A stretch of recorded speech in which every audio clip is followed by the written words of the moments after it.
कर्ण के श्राप के बाद परशुराम ने क्यों मचाया विध्वंस, तो आइए जानते हैं। उससे पहले हमारे चैनल को सब्सक्राइब करें और बेल आइकन को दबाना ना भूलें। रामायण महाभारत यह दो धर्म गाथाएं जिनमें भगवान विष्णु के ऐसे भयानक शक्तिशाली अवतार जिन्हें क्रोध आने पर स्वयं देवता भी कांप उठते थे, जिनकी शक्ति के समक्ष तो छोनी सेना भी धरती में समा गई थी, जिन्होंने अपने पिता के खून का बदला 64 राजवंशी क्षत्रियों को मार कर लिया था।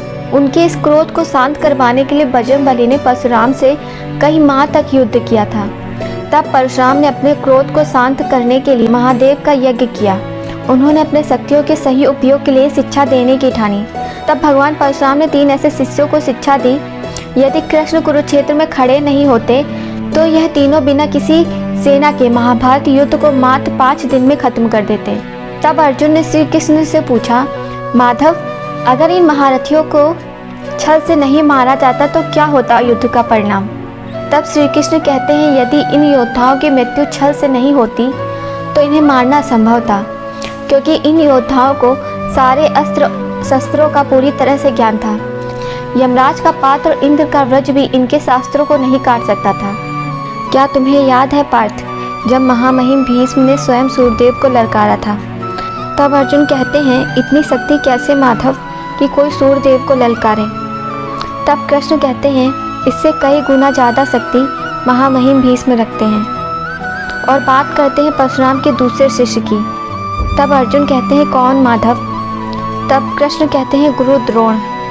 यदि गुरु द्रोण ने महामहिम को सिर्फ कौरव वंश को शिक्षा देने का प्रण नहीं लिया होता तो शायद तुमसे भी शक्तिशाली धनुर्धर योद्धा यहाँ खड़ा होता।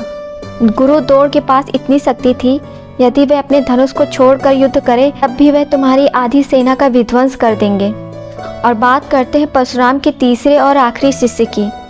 परशुराम के तीसरे और आखिरी शिष्य जो थे महारथी कर्ण, अतः तुम्हारे बड़े भाई। यदि वे तुम्हारे पक्ष में होते तो युद्ध में मेरी कोई आवश्यकता ही नहीं होती। स्वयं अंगराज कर्ण ही लाखों असोनी सेना के बराबर हैं, जिन्होंने इंद्रदेव को अपने मात्र 3 बाण में भयभीत कर दिया था, जिनके सम्मान से बड़ी उनकी धार्मिकता थी, जिनसे समाज ने बालपन से ही घृणा करी। तब दुर्योधन ने उनके अस्त्रों का उनके जीवन में सम्मान दिया। इस प्रकार कर्ण उनका त्याग करते। क्या पता तुम कर्ण के प्रति उदारता दिखाते तो स्वयं कर्ण तुम्हारे पक्ष में खड़े रहते। तब अर्जुन कहते हैं, परंतु माधव, युद्ध के दौरान मेरे बाण से भ्राता कर्ण का रथ कई मील पीछे खिसक गया था। तब श्री कृष्ण हंसते हुए कहते हैं, पार्थ, बजरंगबली के होते हुए तुम्हारे रथ को ब्रह्मा जी भी नहीं खिसका सकते। तो अर्जुन क्रोध में कहते हैं, इतनी शक्ति थी भ्राता कर्ण में? तब श्री कृष्ण कहते हैं, जिस जरासंध को मारने में भीम को इतना समय लग रहा था, यदि मैं जरासंध की कमजोरी नहीं बताता तो जरासंध अवश्य जीवित रहता। परंतु कर्ण एक ऐसे योद्धा थे जिन्होंने बिना किसी आवश्यकता के जरासंध को परास्त किया था और उन्हें ज्ञात था कि जरासंध की मृत्यु कैसे होगी, लेकिन कर्ण ने मित्रता के कारण जरासंध को जीवित छोड़ दिया था। क्या तुम जानते हो पार्थ, यदि कर्ण न होते तो कितने मासूमों की जान जाती? तो अर्जुन कहते हैं, वह कैसे माधव? तब कृष्ण कहते हैं, श्राप के कारण पार्थ। अर्जुन कहते हैं, कैसा श्राप माधव?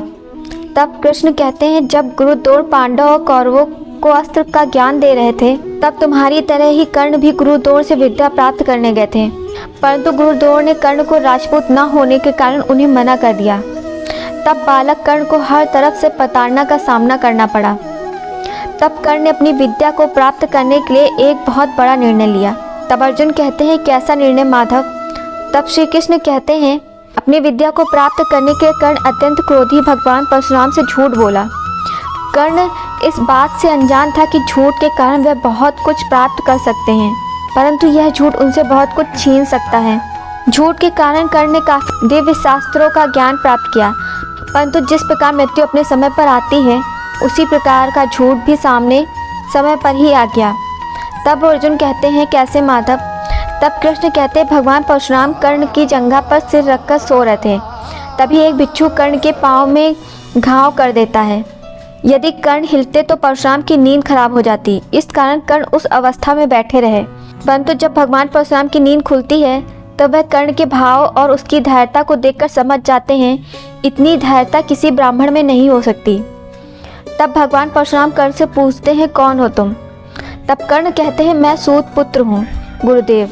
यह सुनकर भगवान परशुराम अत्यंत क्रोधित हो जाते हैं और कर्ण को अत्यंत भयानक श्राप देते हैं। जिस समय तुम्हें अपनी विद्या की अत्यंत आवश्यकता होगी उस समय तुम्हें तिनके के बराबर भी विद्या का स्मरण नहीं होगा। कर्ण अपने गुरु के चरण स्पर्श करके चले जाते हैं। तब कर्ण हस्तिनापुर में आते हैं जहाँ पांडवों और कौरवों की शक्ति का प्रदर्शन हो रहा होता है। तो वहाँ पर पहला व्यक्ति ऐसा मिलता है जिसने उसे लोगों की लाख प्रताड़ना के बावजूद भी अपना मित्र बनाया, यहाँ तक कि कर्ण को अपने हिस्से का राज्य उपहार स्वरूप दे दिया। परंतु क्या तुम जानते हो पार्थ, एक और श्राप जो कर्ण के ऊपर पड़ने वाला था। तब अर्जुन कहते हैं कैसा श्राप माधव। तब कृष्ण बताते हैं जब कर्ण अपने राज्य में गश्त लगा रहे थे तभी कर्ण से घृणा करने वाले इंद्र ने एक दैत्य को ऋषि मुनि की गाय चुराने को कहा। जब वह दैत्य उनके बछड़े को चुराने के लिए भागता है तब ऋषि अपने बछड़े को बाहर ना देखकर रोने लगते हैं। यह देखकर कर्ण उनके पास जाते हैं। तब कर्ण देखते हैं वह दैत्य उनके बछड़े को लेके भाग रहा है। तब कर्ण अपना धनुष लेकर उसके पीछे पीछे भागते हैं। जैसे ही दैत्य उस बछड़े को मारने वाला होता है तभी कर्ण अपना बाण छोड़ते हैं। कर्ण का बाण दैत्य को लगने वाला ही होता है। कर्ण का बाण आते देखकर वह दैत्य अदृश्य हो जाता है, अतः वह बाण उस गाय के बछड़े को लग जाता है और तभी वह ऋषि मुनि वह सब देख लेते हैं।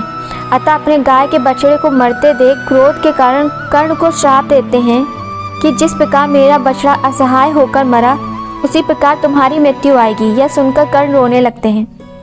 तभी यह बात परशुराम को पता चलती है तो वे अत्यंत क्रोध में कर्ण के पास आते हैं और कहते हैं मैं पूरी सृष्टि को मनुष्य विहीन कर दूंगा, इसने मेरे शिष्य को इतना भयानक श्राप दिया।